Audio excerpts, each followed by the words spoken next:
ചേച്ചി ഈ ഹണി റോസിന്റെ പ്രശ്നം ഇങ്ങനെ വന്ന് നിൽക്കുമ്പോൾ സ്ത്രീകളുടെ വസ്ത്രധാരണത്തെ പറ്റിയിട്ട് ഭയങ്കര ഒരുപാട് രണ്ട് സൈഡും ഒരുപാട് പറയുന്നുണ്ട്. വസ്ത്രധാരണം നമ്മളുടെ എന്താ പറയുക പേഴ്സണൽ ചോയ്സ് ആണ്. അങ്ങനെ പറയുമ്പോൾ തന്നെ അതിനു വേണ്ടി വാദിക്കുന്ന നമ്മുടെ യുവതലമുറ തന്നെ ഇപ്പോൾ ഹണി റോസിന്റെ വസ്ത്രധാരണത്തിനെതിരായിട്ട് പരസ്യമായിട്ട് രംഗത്ത് വരുന്നുണ്ട്. അപ്പോൾ നമ്മളുടെ ഈ ട്രെൻഡി കുട്ടികൾ തന്നെ അത്തരം ഹണി റോസിനെ അവർ പോലും അംഗീകരിക്കുന്നില്ല എന്ന് പറയുന്നിടത്താണ് ഹണി റോസിന്റെ വസ്ത്രധാരണം അത്രയേറെ മോശമാണോ എന്ന ചോദ്യം പ്രസക്തമാകുന്നത്. എനിക്ക് പക്ഷെ അങ്ങനെയല്ല. ഇപ്പോൾ ഐശ്വര്യ പറഞ്ഞതനുസരിച്ചിട്ട് ട്രെൻഡി ആയിട്ടുള്ള കുട്ടികൾ, അത് ഇപ്പോൾ യൂത്ത് ഇത് അംഗീകരിക്കുന്നില്ല എന്ന് പറയുമ്പോൾ അവര് ഇപ്പൊ ക്രോപ്പ് ടോപ്പ് അവരുടെ മോഡേൺ ആയിട്ടുള്ള വസ്ത്രധാരണം ഒക്കെ അവർക്ക് താല്പര്യമാണ്. പക്ഷെ മൊത്തത്തിൽ പ്രൊജക്റ്റ് ചെയ്ത് കാണിച്ചിട്ട് മാത്രം നമ്മൾ ഒരു ക്രൗഡിലേക്ക് വരുമ്പോൾ, സമൂഹം എന്ന് പറയുന്ന ഒരു ക്രൗഡാണല്ലോ, ആ ക്രൗഡിലേക്ക് വരുമ്പോൾ അതും ഇപ്പോൾ ഞാൻ പറയട്ടെ, ഒരു ചെറിയ ക്രോപ്പ് ടോപ്പ് ധരിച്ച ഒരു കുട്ടി, ജീൻസ് ഇട്ടിരിക്കുന്ന ഒരു കുട്ടി, അതും ഹണി റോസിനെ പോലുള്ളവർ ധരിച്ചിട്ട് വരുന്ന ആ വസ്ത്രധാരണ രീതിയും തമ്മിൽ നല്ല വ്യത്യാസമുണ്ട്. അപ്പോൾ അവർ അനുകൂലിക്കാത്തത് ചിലപ്പോൾ ഇത്തരത്തിൽ ഇങ്ങനെ വരുന്നതിനെ ആയിരിക്കാമെന്നാണ് എനിക്ക് തോന്നിയിട്ടുള്ളത്. ഐശ്വര്യക്ക് എന്താ തോന്നുന്നത്? എനിക്കും തോന്നുന്നത് നമ്മളുടെ ശരീരത്തിന് മാന്യമായ വസ്ത്രധാരണം എന്നതുകൊണ്ട് എനിക്ക് മനസ്സിലായിട്ടുള്ളത് നമ്മുടെ ശരീരത്തിന് യോജിക്കുന്ന വസ്ത്രധാരണം എന്നുവെച്ചാൽ ഇപ്പോൾ ഒരു ഭാഗം നമ്മൾ മനുഷ്യന്മാരുടെ പല ഭാഗങ്ങളുടെയും ഏറ്റക്കുറച്ചിലുകൾ അതൊന്നും വലിയ കുറ്റമായിട്ട് പറയാനില്ല. പക്ഷെ അപ്പോൾ പോലും അതിനനുസരിച്ച് നമുക്ക് വസ്ത്രധാരണം ചെയ്യാൻ പറ്റും. ഒരുപാട് തടി കുറവുള്ളതും തടിച്ചിട്ടുള്ളവരായിട്ടുള്ളവരൊക്കെ ബോഡി ഷെയ്മിങ് അല്ല എങ്കിൽ പോലും അവർക്ക് ഇപ്പം നമ്മുടെ നമ്മൾക്ക് നിറത്തിന് പോലും ഇണങ്ങുന്ന രീതിയിലുള്ള നമ്മളുടെ ബോഡി നമ്മളുടെ എന്താ പറയുക നമ്മുടെ ബോഡി ടോണിന് നമ്മുടെ സ്കിൻ ടോണിന് അനുയോജ്യമായിട്ടുള്ള വസ്ത്രങ്ങൾ ധരിക്കാൻ നോക്കും. അല്ലെങ്കിൽ ഒരു ടോപ്പ് ഇടുമ്പോൾ അതിനനുസൃതമായിട്ട് പാൻറ് ഇടാൻ നോക്കും. അപ്പം അങ്ങനെയൊക്കെ ഉള്ള ഒരു യോജിക്കുന്ന വസ്ത്രധാരണം, അതാണ് മാന്യമായ വസ്ത്രധാരണം എന്ന് ഞാൻ മനസ്സിലാക്കി. ഞാൻ പറയട്ടെ, അതായത് ഇപ്പൊ കുറച്ച് ഫാറ്റി ആയിട്ടുള്ള ആൾക്കാർ തന്നെ നമ്മളിവിടെ എറണാകുളത്ത് ഇറങ്ങി നടക്കുമ്പോൾ കാണാറ്, നല്ല ഫാറ്റി ആയിട്ടുള്ള ആൾക്കാർ ജീൻസും ടീഷർട്ടും ഒക്കെ ഇട്ടിട്ട് പോകുന്നുണ്ട്. പക്ഷെ അവർക്ക് നേരെ ഒന്നും എല്ലാവരും ഇങ്ങനെ അധിക്ഷേപം പറഞ്ഞുകൊണ്ടിരിക്കുകയല്ല. അത് വൃത്തിക്ക് ഇടാൻ പറ്റും, അത് ഇടാൻ പറ്റും. പക്ഷെ അവർക്ക് യോജിക്കുന്ന രീതിയിൽ അത് വൃത്തിയായിട്ട് ധരിക്കാൻ പറ്റും. ഈ ഹണി റോസിന്റെ വിഷയത്തിൽ എനിക്ക് തോന്നിയത് ബോച്ചെ എന്ന് പറയുന്നത് 6 വർഷമുള്ളതാണ്. അതിൽ നമുക്ക് രണ്ടഭിപ്രായം. പക്ഷെ ഹണി റോസ് ചെയ്തുകൊണ്ടിരിക്കുന്നത് ഹണി റോസിനെ, അതായത് ഹണി റോസിനെ എന്തിനാ, ഹണി റോസ് ഭയങ്കര ഹിറ്റായി നിൽക്കുന്ന ഒരു നടിയൊന്നും അല്ല. ആ ഒരു സന്ദർഭത്തിലാണ് ഇവർ പിന്നീട് ഈ ഒരു ഇനോഗ്രേഷനിലേക്ക് സ്റ്റാർട്ട് ചെയ്യുന്നത്. ആ ഇനോഗ്രേഷനിലൂടെ തന്നെയാണ് ഇപ്പൊ അവരുടെ പ്രധാനപ്പെട്ട വരുമാന മാർഗവും. അപ്പോൾ അവർ വരുമ്പോ ഈ പറയുന്നത് പോലെ അവരെന്തിനാണ് എഴുന്നള്ളിക്കുന്നത്? ഇപ്പൊ ഞാൻ പറയട്ടെ, ഏറ്റവും മാന്യമായിട്ട്, അതായത് ഏറ്റവും ഒരു നല്ല രീതിയിൽ വസ്ത്രധാരണം നടത്തുകയും പൊതുസമൂഹത്തിൽ വരികയും ചെയ്തതായിട്ട് എനിക്ക് തോന്നുന്ന ഒരുപാട് നടിമാരുണ്ട്. പക്ഷെ പെട്ടെന്ന് ഓർമ്മ കിട്ടുന്ന ഒരു നടി എന്ന് പറഞ്ഞിട്ടുണ്ടെങ്കിൽ അത് മഞ്ജു വാര്യരാണ്. അത് മഞ്ജു വാര്യർ അതായത് ഔട്ടായിരുന്ന സമയത്ത് നിന്ന് ഇന്നായി വരുന്ന സമയത്ത് പോലും അവർ യൂസ് ചെയ്തിട്ടുള്ള ഒരു അല്ലേ, അതൊക്കെ ഭയങ്കരമാണ്. പക്ഷെ എന്നാൽ നമ്മൾ മോഡേൺ അല്ലേ എന്ന് ചോദിച്ചിട്ടുണ്ടെങ്കിൽ മോഡേൺ ആണ്. മഞ്ജു എന്താണ് ചെയ്യാത്തത്? ഇപ്പൊ മഞ്ജു മാത്രമല്ല, പല നടിമാരും അങ്ങനെ വരുന്നുണ്ട്. അപ്പോൾ ഹണി റോസിനെ പ്രൊജക്റ്റ് ചെയ്യുന്നത് ഇവരെല്ലാവരും വിളിക്കുന്നുണ്ടെങ്കിൽ ഈ ഒരു കാര്യം കൂടി ഉദ്ദേശിച്ചിരിക്കും. അവരൊരിക്കൽ നിന്ന് കാണിച്ചു കൊടുത്ത ഒരു സാമ്പിൾ ഉണ്ടല്ലോ, അതിലേക്ക് കോൺസെൻട്രേറ്റ് ചെയ്തിട്ടുള്ള വേണ്ടിയിട്ടാണ്. അല്ലെങ്കിൽ പിന്നെ എത്രയോ വലിയ നടിമാരെ അല്ലെങ്കിൽ എത്രയോ വലിയ ആൾക്കാരെ കൊണ്ടുവരാം. ഇപ്പൊ ബോച്ചയാണെങ്കിൽ തന്നെ ആദ്യം കൊണ്ടുവന്നത് മറഡോണയെ പോലെ ഒരാളെ കൊണ്ടുവന്നത്. എവിടെയും വെറൈറ്റി ആഗ്രഹിക്കുന്ന ഒരു മനുഷ്യനാണ് ബോച്ചെ. അപ്പൊ മറഡോണയെ കൊണ്ടുവന്നു, അത് കഴിഞ്ഞ് ഹണി റോസിനെ കൊണ്ടുവരുന്നു, പിന്നെ ശ്വേതാ മേനോനെ കൊണ്ടുവരുന്നു, പിന്നെ ലിച്ചി, അന്നരാജൻ അവരെ കൊണ്ടുവരുന്നു. ഇവരെയൊക്കെ പ്രൊജക്ട് ചെയ്യിക്കുക തന്നെയാണ് ചെയ്യുന്നത്. പിന്നെ ബോച്ചയെ ഐശ്വര്യക്ക് അറിയാലോ, നമ്മളെ നിരന്തരം ബോച്ചയുടെ ഓരോ പരാമർശവും വിവാദമാണ്. അപ്പൊ ബോച്ചയെ പോലെ ഒരാള് ഇങ്ങനെ വിളിക്കുന്നുണ്ട്, വീണ്ടും വീണ്ടും വിളിക്കുന്നുണ്ട് എന്നുണ്ടെങ്കിൽ അതിൽ ഒരു ലാഭക്കണ്ണ് കാണും. അത് അയാളുടെ ഇന്റർവ്യൂല്, നമ്മൾക്ക് തന്നെ തന്ന ഇന്റർവ്യൂല് പറയുന്നുണ്ട്, ഞാൻ കുർബാന ചൊല്ലാനല്ലല്ലോ ഹണി റോസിനെ കൊണ്ടുവന്നത്, ഞാൻ മുതലാക്കാൻ തന്നെയാണ് കൊണ്ടുവന്നത്. എന്റെ സാധനം വിറ്റ് പോകണം, അതിന് ഈ വീഡിയോ വൈറൽ ആവണം, ആ ഒരു ഒക്കേഷൻ വൈറൽ ആവണം, അതിലുള്ള രീതിയിൽ രീതിയിലുള്ള മാർക്കറ്റിംഗ് തന്ത്രങ്ങളാണ് അദ്ദേഹം ഉപയോഗിക്കുന്നത്. ഏത് രീതിയിലും വൈറലാവുക എന്നുള്ളത് മാത്രമാണ് ബോച്ചയുടെ ലക്ഷ്യം. അതുവഴി മാർക്കറ്റ് ചെയ്യുക, പുള്ളിയുടെ സാധനങ്ങൾ സെയിൽ ആവുക, അത് തന്നെയാണ് ആൾ ഉദ്ദേശിക്കുന്നത്. അതെ, ഈവൻ ശ്വേതാ മേനോനോട് ചോദിച്ചതും അത് തന്നെയാണ്. ശ്വേതാ മേനോനെ മാലയിട്ട് കൊടുക്കുന്നു, അപ്പൊ ശ്വേത അതുമായിട്ട് പോകുന്നത് പോലെ ഒരു വീഡിയോ ഉണ്ട്. ഞാനിത് കൊണ്ടുപോയിക്കോട്ടെ എന്നുള്ള രീതിയിൽ തമാശ കാണിക്കുമ്പോൾ പറയും കൊണ്ടുപോക്കോ, ഞാനത് മുതലാക്കിക്കോളാം. അതിനും ഡബിൾ മീനിങ് ഉണ്ട്, ഇല്ല എന്നല്ല. പക്ഷെ കുഞ്ഞു കുട്ടിയോട് പറഞ്ഞ ഒരു പരാമർശം നമുക്ക് അറിയാമല്ലോ. ആ ഒരു കുട്ടിയോട് അടക്കം ദ്വയാർത്ഥ പ്രയോഗം നടത്തുന്ന ഒരാളെ എന്ന് പറയുമ്പോൾ ഒരു മുതിർന്ന ആളോട് ഇതിനപ്പുറം അല്ലാണ്ട് വേറെ എന്താണ് ബോച്ച ചെയ്യേണ്ടത്? അതെ, പിന്നെ പ്രത്യേകിച്ച് ഒരു കാര്യം പറഞ്ഞു കഴിഞ്ഞാൽ ഛോട്ടാ മുംബൈ സിനിമയ്ക്കകത്ത് ഷക്കീല വരുന്നൊരു ഇതുണ്ട്. അവരെ കാണാനായിട്ട് ആ ക്രൗഡ്, ആ സിനിമയ്ക്കകത്ത് ആ ക്രൗഡ് ഉണ്ടാവുന്നത് ഷക്കീലയെ പോലൊരു നടിയായിട്ട് ഉപമിക്കുകയല്ല, ഷക്കീലയും ഹണി റോസിനെ നമ്മൾ ഉപമിക്കുകയല്ല ചെയ്യുന്നത്, കമ്പാരിസണും അല്ല നടക്കുന്നത്. പക്ഷെ ഷക്കീല അവിടെ വന്നിട്ട് സെറ്റ് മുണ്ട് കൊടുത്തിട്ട് വരുന്നൊരു സീനുണ്ട്, ചേച്ചി ഓർക്കുന്നുണ്ടോ? ആ സെറ്റ് മുണ്ട് കൊടുത്തിട്ട് വരുമ്പോൾ ആ വന്ന ക്രൗഡിന്റെ ഒക്കെ ശ്വാസം പോയി തിരിച്ചു പോകുന്നതാണ്. അപ്പോ അതുപോലെ ഹണി റോസ് ഇതുപോലെ സെറ്റ് മുണ്ട് കൊടുത്ത് വന്നാല് ചിലപ്പോ അതിലാളുണ്ടാവും, അടുത്ത മുതല് അവരുടെ മാർക്കറ്റ് ഇടിയും. അപ്പോൾ അവള് ശരിക്കും അവിടെ ഹണി റോസ് എന്ന് പറയുന്ന നടി അവിടെ മാർക്കറ്റ് ചെയ്യുന്നത് തൻ്റെ ശരീരം തന്നെയാണ്. ഒരു രീതിയിൽ അല്ലെങ്കിൽ മറ്റൊരു രീതിയിൽ ആ ശരീരം തന്നെ മാർക്കറ്റ് ചെയ്യാണ്. ആ ശരീരം കാണാനാണ് അവിടെ ക്രൗഡ് ഉണ്ടാവുന്നത്. ആ ക്രൗഡിനെയാണ് ബോച്ചയെ പോലെയുള്ള മുതലാളിമാർക്ക് ആവശ്യം, അല്ലാണ്ട് ഹണി റോസിനെയാണ് അവർക്ക് ആവശ്യമെന്ന് എനിക്ക് തോന്നുന്നില്ല. ഹണി റോസ് മൂലം, ഹണി റോസിന്റെ ശരീരം മൂലം അവിടെ ഉണ്ടാവുന്ന ക്രൗഡിനെയാണ് അവർക്ക് ആവശ്യം. അതിനു വേണ്ടി കൊണ്ടുവന്നിട്ട് ഇപ്പൊ ചേച്ചി എനിക്ക് അയച്ചൊരു ഫേസ്ബുക്ക് പോസ്റ്റ്, അത് തന്നെയാണ് എനിക്കിതിൽ ഏറ്റവും ഉചിതമായിട്ട് തോന്നുന്നത്. വാളംപുളി തിന്നാം, നല്ലതുമാണ്, പക്ഷെ വാളംപുളിയുടെ പുളിയെ പറ്റി പറയുന്നത്. അത് ഞാൻ അങ്ങനെ ഇരിക്കുമ്പോ വായിച്ചു നോക്കിയതാണ്, അപ്പൊ എനിക്കത് ഭയങ്കരമായിട്ട് കണക്റ്റഡ് ആയിട്ട് തോന്നി.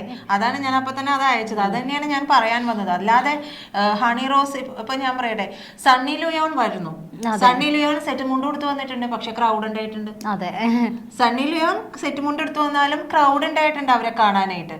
പക്ഷെ ഹണി റോസ് അതുപോലെ വന്നാൽ ഒരിക്കലും ആളുണ്ടാവില്ല. ബിക്കോസ് സണ്ണി ലിയോൺ വേറെ ഹണി റോസിന്റെ ധൈര്യം ഉണ്ടെങ്കിൽ ഹണി റോസ് ചെയ്യട്ടെ.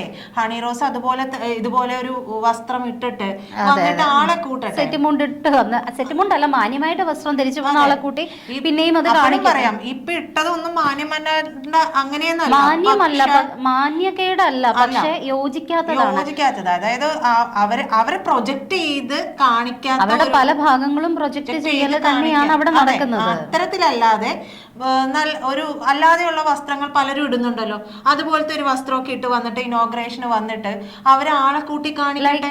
മഞ്ജു വാര്യർ തന്നെ എടുക്കാം, മഞ്ജു വാര്യരുടെ കൂടെ സണ്ണി ലിയോണിന് എടുക്കാം. സണ്ണി ലിയോൺ അത്രയും ട്രെൻഡിങ് ആയിട്ടുള്ള ഒരു സ്റ്റാറാണ്, പോൺ സ്റ്റാർ ആയിരുന്നിട്ട് ഫിലിം സ്റ്റാർ ആയി വന്ന ഒരാളാണ്. എന്നിട്ടും അവർ സെറ്റ് മുണ്ട് കൊടുത്ത് വന്നിട്ടും അവരെ കാണാൻ ആളുണ്ടായിട്ടുണ്ട്. അപ്പൊ അതുപോലെ ഒരു മാതൃക കാണിക്കട്ടെ. അല്ല, ഈ മഞ്ജുവിന്റെ കൂടെ ഉള്ളൊരു മഞ്ജുവിന്റെ വേഷത്തിനെ പറ്റിയിട്ട് റിമി ടോമി പറഞ്ഞിട്ടുണ്ട്. മഞ്ജു വാര്യറാണ് കൂടെയുള്ളതെന്ന് അറിയുമ്പോൾ ഡ്രസ്സിങ് എന്ത് ചെയ്യണം എന്നുള്ള ടെൻഷനാണ്. എന്ന് വെച്ചാൽ അവരെല്ലാവരും ബാക്കിയുള്ളവരൊക്കെ ഈ സ്റ്റേജ് ഷോസിനൊക്കെ വരുമ്പോഴത്തേനും ഒരുപാട് ഹൈലൈറ്റ് ചെയ്ത് നിൽക്കുന്ന ഡ്രസ്സുകൾ കാര്യങ്ങളൊക്കെ. പക്ഷെ മഞ്ജുവിന്റെ കൂടെ വരുമ്പോൾ അവരെല്ലാവരും ഭയങ്കര ഹെവി ആയിട്ട് ഡ്രസ്സ് ചെയ്ത്, മഞ്ജു ഭയങ്കര സിമ്പിൾ ആൻഡ് എലഗന്റ് ആയിരിക്കും. മഞ്ജു അത് സെന്റർ ഓഫ് അട്രാക്ഷൻ ആയിട്ട് മാറുകയും ചെയ്യും. മഞ്ജുവിന് മുമ്പിൽ എന്ത് കാണിച്ചാലും പിടിച്ച് നിൽക്കാൻ പറ്റാത്തൊരു ഇത് വരും. അപ്പോൾ അങ്ങനെ ഒരു നടിയും ഇപ്പുറത്തെ ഹണി റോസിന്റെ ഈ പ്രൊജക്ഷനും തമ്മിൽ നോക്കുമ്പോൾ, പിന്നെ ഹണി റോസ് എന്ന് പറഞ്ഞിട്ടുണ്ടെങ്കിൽ ഇത് കഴിഞ്ഞിട്ട് എനിക്ക് തോന്നുന്നു ഈ ഒരു വിവാദമായിട്ടുള്ള സന്ദർഭം, അതായത് ഈ കുന്തി ദേവി എന്നുള്ള ഇത് വരുന്ന ആ ഒരു സംഭവം വന്നതിന് ശേഷവും അയാളുടെ തന്നെ ഇനാഗുറേഷന് പോയിട്ടുണ്ട്. എന്തുകൊണ്ട് അതിനുശേഷം ഇനിയിപ്പോ അന്ന് പ്രതികരിക്കാൻ പറ്റിയില്ല, അവര് പറയുന്നത് അംഗീകരിക്കുന്നു, ആ ചടങ്ങ് മോശമാവണ്ട എന്ന് കരുതിയിട്ട് അവരന്ന് പറഞ്ഞില്ല. അങ്ങനെയാണെന്നുണ്ടെങ്കിൽ പിറ്റേ ദിവസം മുതൽ അവരതിൽ പോവരുത്. ഞാൻ നിങ്ങളുടെ പരിപാടി വേറൊരാളുടെ ഒരു ജിമ്മും ബ്യൂട്ടി സലൂണും കൂടെ ഉദ്ഘാടനം, ഇവര് രണ്ടുപേരും കൂടി ബോച്ചയും ഹണി റോസും കൂടി ഉദ്ഘാടനം ചെയ്യുന്നു. അതിനെ പറ്റിയിട്ട് ബോച്ചെ കൊടുത്ത പരസ്യത്തിനകത്ത് ബോച്ചെ പറയുന്ന വേർഡ് ഇങ്ങനെയാണ്: സലൂൺ ഉദ്ഘാടനം ചെയ്യാനായിട്ട് ബോച്ചേനെയും ജിം ഉദ്ഘാടനം ചെയ്യാനായിട്ട് ഹണി റോസിനെയും വെച്ചു. അപ്പോൾ ബോച്ച വിചാരിക്കുകയാണ് അതെന്താണ് ജെൻസ് അല്ലേ, ജിമ്മ് അപ്പൊ എനിക്ക് 2 ഫൈറ്റ് നമ്പറൊക്കെ കാണിക്കായിരുന്നല്ലോ എന്നോർത്ത്. പിന്നെയാണ് മനസ്സിലായത് ഹണി റോസിനെ പോലെ വികാര വടിവൊത്ത എന്ന് പറഞ്ഞിട്ട് പറഞ്ഞു, സോറി ആകാര വടിവൊത്ത. ആ വികാര വടിവൊത്ത കട്ട് ചെയ്ത് കളയായിരുന്നു. വികാര വടിവൊത്ത ആള് വന്നിട്ട് ചെയ്യട്ടെ, അപ്പോൾ കൂടുതലുള്ളത് കുറയ്ക്കാനും കുറവുള്ളത് കൂട്ടാനും ഒക്കെ പറ്റും. അപ്പൊ അത്രയും മോശമായിട്ടാണ് അയാൾ അതിൽ പറയുന്നത്. അങ്ങനെ ഒരു സ്ഥലത്തേക്ക് ഹണി റോസിനെ പോകാണ്ട് ഇതുപോലെ അവിടെ പ്രതിഷേധിക്കായിരുന്നു.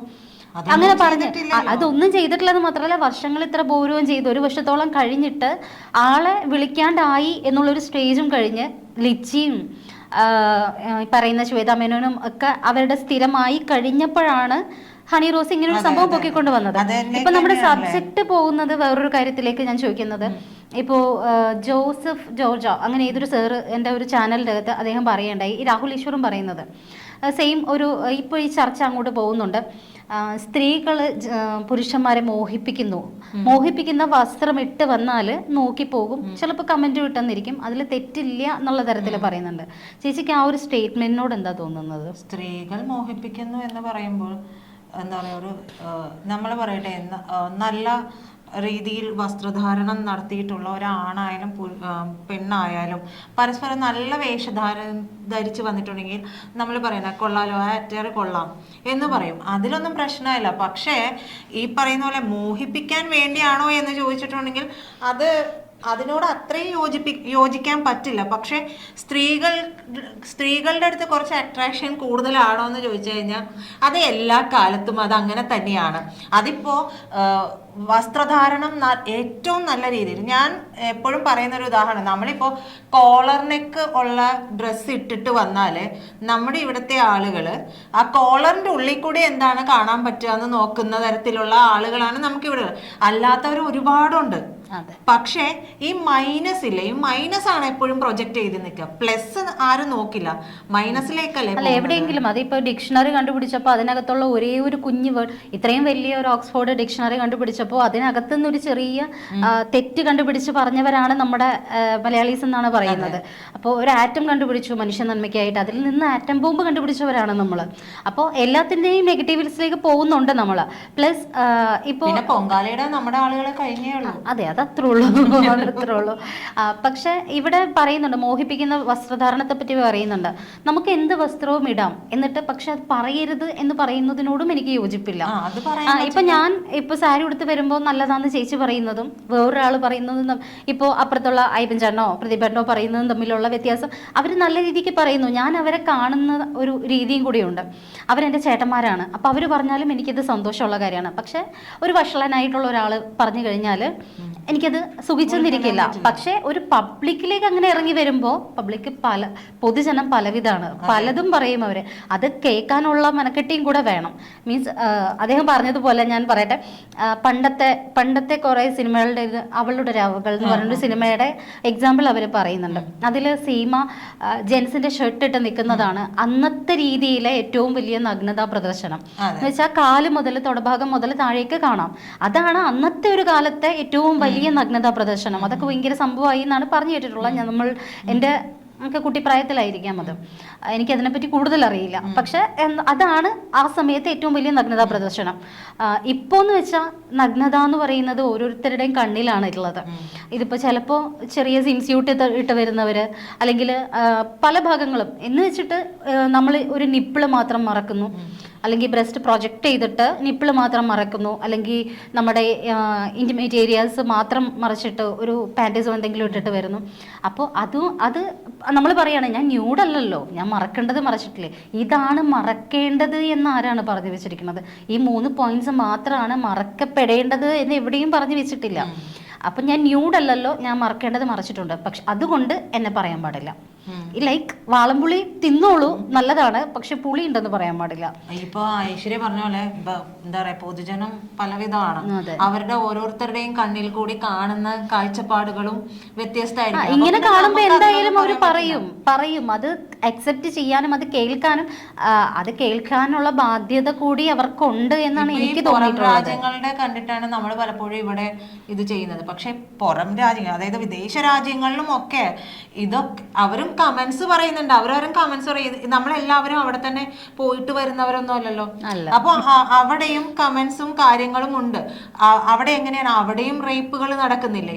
അപ്പോൾ ഈ റേപ്പുകൾ നടക്കുന്നത് ഇവിടെ മാത്രമല്ല, ഇവിടെ മാത്രമല്ല, അപ്പോൾ പ്രൊജക്റ്റ് ചെയ്യേണ്ടത് ഐശ്വര്യ പറഞ്ഞ പോലെ ഒരു 2 പോയിന്റ് അല്ലെങ്കിൽ ഒരു 3 ഭാഗങ്ങൾ മാത്രം മറച്ചു വെച്ചത് കൊണ്ട് അത് ഞാനെല്ലാം മറക്കേണ്ടത് മറച്ചു എന്ന് പറയേണ്ട കാര്യമില്ല എന്ന് പറയേണ്ട കാര്യമില്ല. അത് മറയ്ക്കുന്നതിന്റെ ഒരു അളവ് വെച്ചിട്ട് കാണുന്നവന്റെ കണ്ണിലെ തൂക്കം അവരും പറയും. അത് നമ്മൾക്ക് കുറച്ച് മോഡേൺ ആണ്, നമ്മൾ ഇങ്ങനത്തെ ധരിക്കുമെന്നുണ്ടെങ്കിൽ ബാക്കിയുള്ളവർ പറയുന്നത് കേൾക്കും. ഒരു ചെവി കൂടി കേട്ട് കാരണം ചിലപ്പോ ഒരുപാട് പേര് ഇതുപോലെ ഇറങ്ങി കഴിഞ്ഞിട്ടുണ്ടെങ്കിൽ ആൾക്കാർക്കൊന്നും പറയാൻ പറ്റാണ്ടാവും. ഇപ്പൊ ഞാൻ ഐശ്വര്യ പറഞ്ഞ പോലെ അവളുടെ രാവുകൾ പറഞ്ഞിട്ടില്ലേ, അവളുടെ രാവുകൾ കഴിഞ്ഞ് ജനറേഷൻ ഇത്രയും കടന്നു വന്നു. ഇപ്പൊ നമുക്ക് സത്യം പറഞ്ഞു കഴിഞ്ഞിട്ടുണ്ടെങ്കിൽ എനിക്കൊരു മകളാണ്, ഐശ്വര്യക്ക് ഒരു മകളാണ്. ഈ കുഞ്ഞുങ്ങൾക്ക് ഒരു മൂവി സോങ് എടുത്തു വെക്കാൻ പറ്റുമോ? എന്തിനും ഒരു റീല് നോക്കുമ്പോ പോലും ഇതുങ്ങൾ നോക്കുമ്പോ പോലും നമ്മുടെ ഉള്ളിൽ ശരിക്കും പറഞ്ഞ ഒരു കൊള്ളിയാൻ മിന്നും. കാരണം വരുന്നത് എന്താണെന്നറിയില്ല. ഇപ്പൊ കഴിഞ്ഞ ദിവസം ഞാൻ ഒരു റീല് കണ്ടതാണ്. ഇതിന്റെ ഇടയിൽ പറഞ്ഞു പോകുന്നതാണ്. കാരണം ഒരു ലേഡി, സുന്ദരിയായിട്ടുള്ള ഒരു ലേഡിയാണ്, ഒരു പെൺകുട്ടി.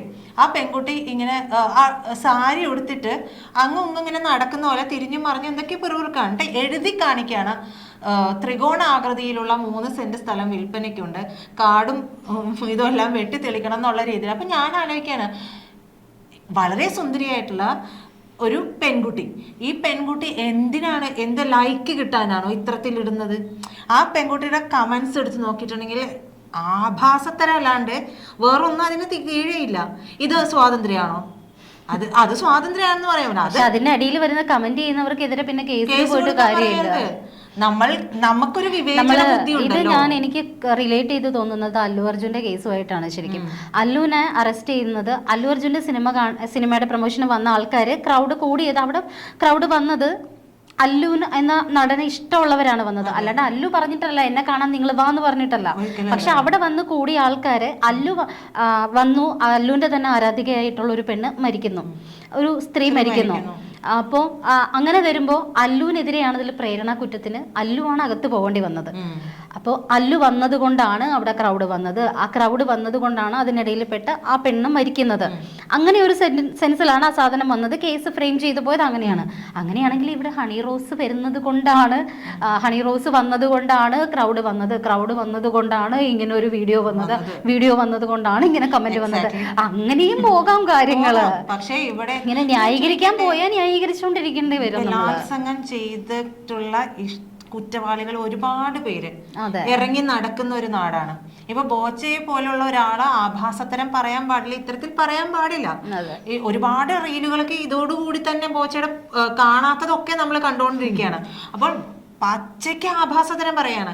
അതിനോട് ഒന്നും യോജിക്കാൻ പറ്റില്ലെങ്കിൽ പോലും ഇത്തരത്തിലുള്ള കാര്യങ്ങൾ പറയരുത്. പക്ഷെ അതിന് നമ്മളൊരു സാഹചര്യം ഒരുക്കേണ്ട കാര്യമൊന്നുമില്ല. മനഃപൂർവ്വമായിട്ട് ചെന്നു നിന്നാ കണ്ടോ എന്നിട്ട് പറയാൻ പാടില്ല.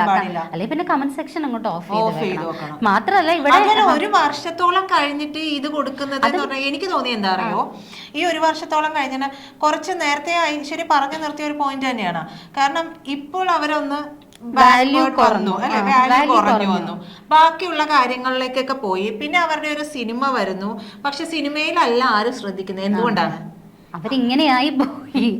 സത്യം പറഞ്ഞാൽ ഇനി അവർക്കൊരു ഇത് വരുവാണെങ്കിൽ just like maybe Sunny ലിയോന്റെ ഒക്കെ പോലെ അതുപോലത്തെ ഒരു ക്യാരക്ടർ ആയിരിക്കാം മേ ബി അവർക്ക് വരാൻ പോകുന്നത്. കുറച്ചുകൂടി ഗ്ലാമറസ്. അതെ, റേച്ചൽ എന്ന് പറഞ്ഞ ഒരു ഫിലിം, അതിനെ പറ്റി ആരെങ്കിലും സംസാരിക്കുന്നുണ്ടോ? അതിൽ അവർ ഏതൊരു കഥാപാത്രത്തെ അവതരിപ്പിച്ചു, ആ ക്യാരക്ടർ എന്താണ്, എന്തോരം റിവ്യൂസ് ചെയ്യുന്ന 6 എണ്ണം ഉൾപ്പെടെയുള്ളവരുള്ള നാടാണ്.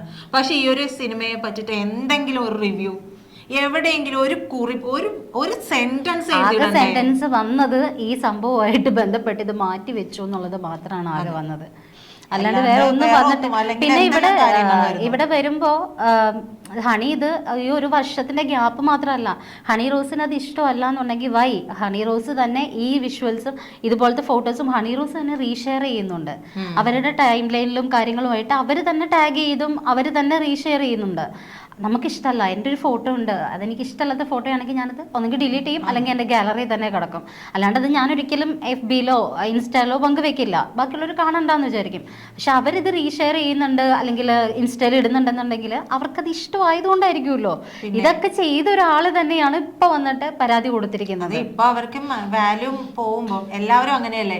ഇപ്പൊ വിവാദങ്ങൾ ഉണ്ടാക്കുക എന്ന് പറയുന്ന ഒരു ട്രെൻഡാണല്ലോ. അതായത് നമ്മൾക്കൊരു ഇത് എന്താ പറയാ, ഒരു വാല്യൂ കുറഞ്ഞു എന്ന് തോന്നിക്കഴിഞ്ഞാൽ ഉടനെ ഒരു വിവാദം ഉണ്ടാക്കുക, അപ്പൊ ഒന്ന് കത്തിക്കുക. അതിപ്പോ രാഷ്ട്രീയത്തിലായപ്പോലും സിനിമ പറഞ്ഞിട്ടാണെങ്കിലും ഒന്ന് ക്രിട്ടിക്സ് വഴിയാണെങ്കിലും people criticised me all along and in this process they made me famous എന്നാണ്. ക്രിട്ടിസൈസ് ചെയ്തോട്ടെ, എന്നെ ഇങ്ങനെ അവളൊട്ടും കൊള്ളില്ല പറഞ്ഞാണെങ്കിലും അങ്ങനെയാണെങ്കിലും നെഗറ്റീവ് പബ്ലിസിറ്റി എങ്കിലും ഉണ്ടാവുന്ന വഴി ഒന്ന് ഫേമസ് ആവുക എന്നുള്ളത് ഇവിടെ ഉദ്ദേശിച്ചിട്ടുള്ളൂ. അതെ, എനിക്കിപ്പോ സത്യം പറഞ്ഞ ഇതിൽ തോന്നിയ എന്താന്ന് വെച്ച് കഴിഞ്ഞാൽ ആസ് എ വിമൻ ഇങ്ങനെ ഇതല്ല, അങ്ങനെ ഒരു ഇതായിട്ട് പറയുന്നതല്ല, പക്ഷെ നില നമ്പ്യാരും രശ്മിയൊക്ക ഒക്കെ ചെയ്യുന്ന പോലെയാണ് ഹണി റോസിന്. അതിൽ നമ്മൾ പട്ടിയൂർക്കാവിന്റെ അജിത് കുമാറിന്റെ ടെലിയിനെടുത്തത് ഐശ്വര്യാണ്. അതിൽ പറയുന്നുണ്ട് അവർക്ക് മുഖം വെച്ച് അഭിനയിച്ച് കഴിവ് തെളിയിക്കട്ടെ എന്ന് പറയുന്നുണ്ട്. നമ്മൾ അയാളെ പൂർണ്ണമായിട്ടും ഒന്നും അംഗീകരിച്ചിട്ടല്ല, പക്ഷെ അയാൾ പറഞ്ഞ ആ ഒരു പോയിന്റ് കൂടി നമ്മൾ കണക്കിലെടുക്കേണ്ടതായിട്ടുണ്ട്. സത്യമായിട്ടും ഇവരെ ഹണി റോസിന് എനിക്കൊരു നടി എന്നതിനപ്പുറത്തേക്ക് ഉദ്ഘാടനം ഒരു ജോലിയാണെങ്കിൽ ആ ജോബ് ചെയ്യുന്ന ഒരാള്, അങ്ങനെ ഒരു സെലിബ്രിറ്റി, അങ്ങനെയാണ് എനിക്ക് അവരെ തോന്നിയിട്ടുള്ളത്. അത് മിക്കവാറും എല്ലാവർക്കും അങ്ങനെയാണ്. അല്ലാതെ ഹണി റോസിന്റെ ഒരു ഫിലിം അതിൽ ചെയ്ത ഒരു ക്യാരക്ടർ റോള് അല്ലെങ്കിൽ ഏതെങ്കിലും ഒരു റോള് മികച്ചതാണെന്ന് പറഞ്ഞിട്ട് ആരും ചർച്ച ചെയ്യുന്നില്ലല്ലോ. ആരെങ്കിലും ചർച്ച ചെയ്യുന്നുണ്ടോ? പിന്നെ ഇഷ്ടം പോലെ റേപ്പുകളും ഓരോ കുട്ടികളെയൊക്കെ ഓരോരുത്തന്മാരും നശിപ്പിച്ചിട്ട് പോകുന്നതൊക്കെ കേട്ട് മരവിച്ച് നിൽക്കുന്നവരാണ് നമ്മള്. പക്ഷെ ആ ഒരു കേസിൽ പോലും ഇല്ലാത്ത ത്വര കാണിച്ച് ഇത് ഇങ്ങനെ ഒരു കേസ് ഉണ്ടാക്കി അതിൽ ഫെയിമിൽ വരിക എന്ന് പറഞ്ഞു കഴിഞ്ഞിട്ടുണ്ടെങ്കിൽ വീണ്ടും ഒരു എന്താ പറയാ വാല്യൂ ഉണ്ടാക്കിയെടുക്കാൻ അല്ല, ഇത് ശരിക്കും കോഴിക്കോടൊക്കെ നമ്മുടെ കത്രിക വയറ്റിൽ കുടുങ്ങിയ പെണ്ണും പിന്നെ അവിടെ വെച്ച് റേപ്പിന് ഇരയായവര്, അവരൊക്കെ ഒരു മാസക്കാലത്തോളം അവിടെ സമരം കിടന്നിട്ടാണ് അവർക്കെതിരെ ഇവരുടെ പ്രതികൾക്കെതിരെ ഒരു കേസ് എടുക്കാനായിട്ട് നമ്മുടെ ബഹുമാനപ്പെട്ട മുഖ്യമന്ത്രി തയ്യാറായത് പോലും. പക്ഷെ അത് തന്നെ അങ്ങനെ തന്നെ. പക്ഷെ ഈ കേസിൽ ഹണി റോസിന്റെ ഒറ്റ കോള് മുകളിലേക്ക് പോകുന്നു, മുഖ്യമന്ത്രിയോട് പറയുന്നു, അപ്പൊ തന്നെ ബോച്ചേനെ വയനാട്ടിൽ പോയി പിടിക്കുന്നു, ഇവിടുന്ന് എറണാകുളത്ത് നിന്ന് വയനാട് വരെ പോകുന്നു, അവിടെ നിന്ന് പിടിച്ചോണ്ട് വരുന്നു, എന്തൊക്കെ കോലാഹലമാണ്.